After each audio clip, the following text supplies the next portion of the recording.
E aí pessoal, vocês estão bem? Vocês estão de boa? Vocês estão tranquilos? Começar mais um vídeo aqui no canal, mais um vídeo do quadro Papo Reto. E hoje eu quero ler com vocês 2 Reis, capítulo 6, a partir do versículo 15. O servo do homem de Deus levantou-se bem cedo pela manhã, e quando saía, viu que uma tropa com cavalos e carros de guerra havia cercado a cidade. Então ele exclamou: "Ah, meu senhor, o que faremos?" O profeta respondeu: "Não tenha medo. Aqueles que estão conosco são mais numerosos do que eles." Nessa passagem a gente vai ver basicamente uma perseguição do rei da Síria contra o rei de Israel, não é contra o povo de Israel. A gente vai ver alguns versículos antes que o rei da Síria já havia tramado alguns planos para ir contra o rei de Israel e vencê-lo. Mas todas as vezes que ele traçava um plano, o rei de Israel ficava sabendo com antecedência. Então basicamente era como se ele não fosse pego de surpresa. Tanto é que o rei da Síria suspeitou, não é, que havia algum informante no meio do seu exército. Mas aí alguém levanta e diz: não há nenhum informante, não é? Basicamente que tem um profeta lá.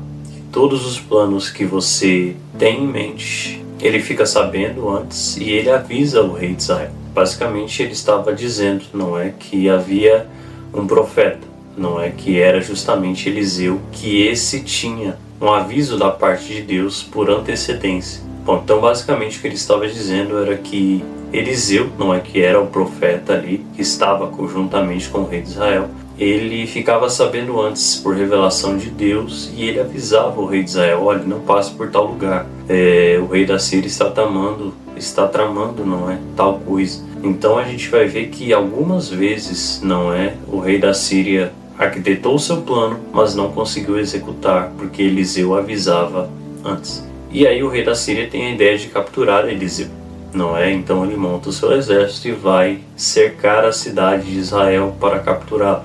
E na manhã em que o exército da Síria cerca a cidade de Israel para capturar Eliseu, o servo de Eliseu, ele sai pela manhã e ele vai ver, não é, a tropa do rei da Síria, e ele se assusta, não é, olhando, obviamente com os olhos naturais, não é um exército extremamente numeroso, poderoso, que estava vindo capturar Eliseu. E ele vai questionar Eliseu: o que nós faremos? E Eliseu, com toda a calma do mundo e tranquilidade que só alguém que serve a Deus pode ter, ele vai dizer: não tenha medo, maior é o que está conosco do que o que está com eles. A primeira coisa que a gente vai entender neste texto é que quando nós servimos a Deus, simplesmente a presença dele é suficiente para que a gente tenha calma em meio à tempestade, para que a gente venha ter tranquilidade no meio das guerras que a gente enfrentar.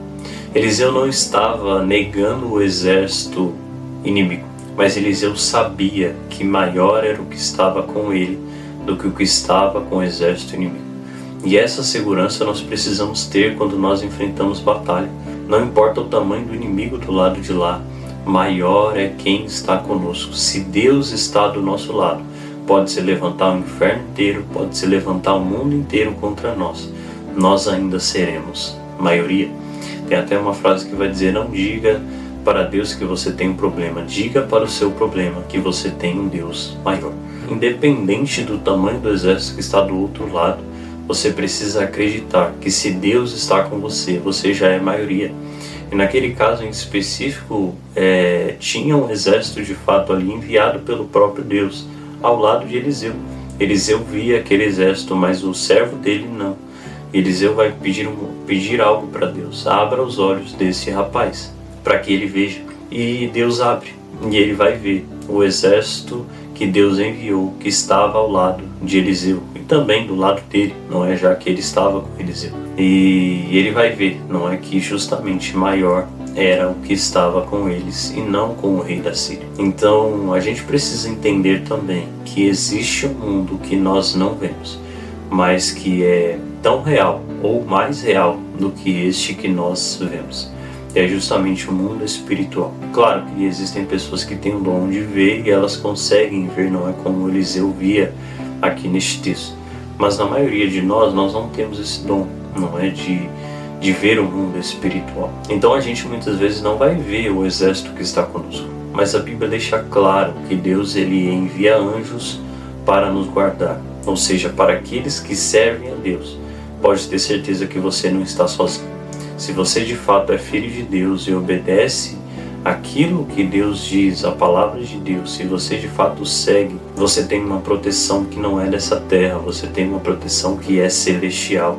Os anjos de Deus acampam ao seu redor. Por isso que a Bíblia vai dizer que o inimigo ele anda ao nosso derredor, procurando a quem possa devorar, porque ao nosso redor está os anjos do Senhor. Então a gente precisa ter essa confiança, sabe? A gente vê um problema e a gente se apavora. A gente acha que Deus não está conosco, muito pelo contrário. Se Deus está do seu lado, você já é maioria. Por isso que a Bíblia diz: maior é o que está conosco do que o que está no mundo. Então a gente precisa ter essa fé, a gente não precisa ver, mas a gente precisa simplesmente confiar que com Deus do nosso lado, nós somos maioria.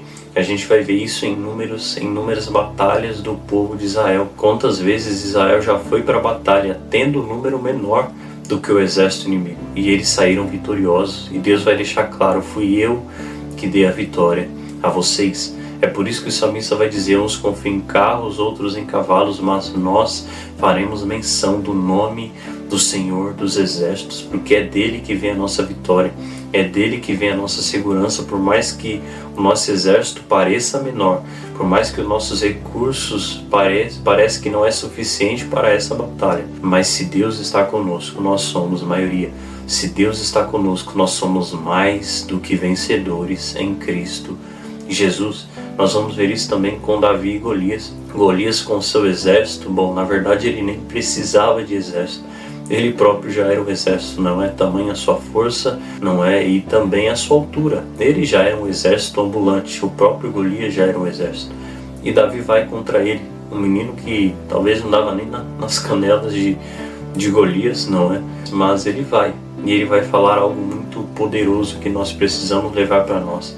Ele vai dizer: você vem contra mim com espada e lança, mas eu vou contra ti, no nome do Senhor dos Exércitos. Davi não tinha armadura, Davi não tinha armas necessárias que era possível para aquela batalha, mas ele tinha a presença de Deus do lado dele, que já era suficiente. Então a gente precisa entender que nessa guerra a gente precisa entrar com Deus na frente. Por isso que Paulo vai falar acerca da armadura de Deus que nós precisamos ter lá em Efésios 6. E ele vai listar essas armas espirituais que nós precisamos ter. Por mais que seja um mundo que a gente não veja, mas como eu disse, ele é muito real. E ele tem influência sim no mundo em que nós estamos. Então muitas coisas que a gente não entende, que acontece de ruim na nossa vida, e a gente acha, não é, que muitas vezes é coisa da vida, não é, faz parte, acontece muitas vezes, são demônios tentando nos atingir, tentando nos paralisar. E a gente não luta com demônios com armas físicas, a gente luta com armas espirituais. Por isso que Paulo vai dizer que a nossa luta ela não é contra a carne, nem contra o sangue, mas contra principados e potestades nas regiões celestiais. Ou seja, existe uma luta invisível que, se a gente não tiver maturidade, nós vamos perder. Porque existe um mundo em que nós não vemos, mas que ele pode sim e vai influenciar o mundo em que nós vivemos. Então, se a gente não tiver a maturidade que Eliseu tinha, se a gente não estiver revestido de toda a armadura de Deus como Paulo nos ensina, nós seremos presa fácil. Porque alguém que entra numa batalha desprotegido ou despreparado é alvo fácil do inimigo. Mas uma vez que a gente sabe contra quem está lutando e da forma que nós devemos lutar e quais armas usar, a gente fica preparado para essa batalha. Então se prepare, sabe, não só para guerrear na sua vida, no dia a dia, mas se prepare principalmente para as batalhas espirituais. O mundo espiritual ele é real e tem muito mais poder naquilo que nós não vemos do que naquilo que nós vemos. Mas como eu disse, maior é aquele que está em nós do que o que está no mundo. Então é isso, muito obrigado pela assistência de vocês. Peço por favor, continue compartilhando esse vídeo com o máximo de pessoas possíveis. Pede para se inscrever aqui no canal, por favor. Ative o sininho para você receber a notificação quando tiver vídeo novo. Dê seu like e é isso. Muito obrigado pela assistência de vocês e até o próximo vídeo.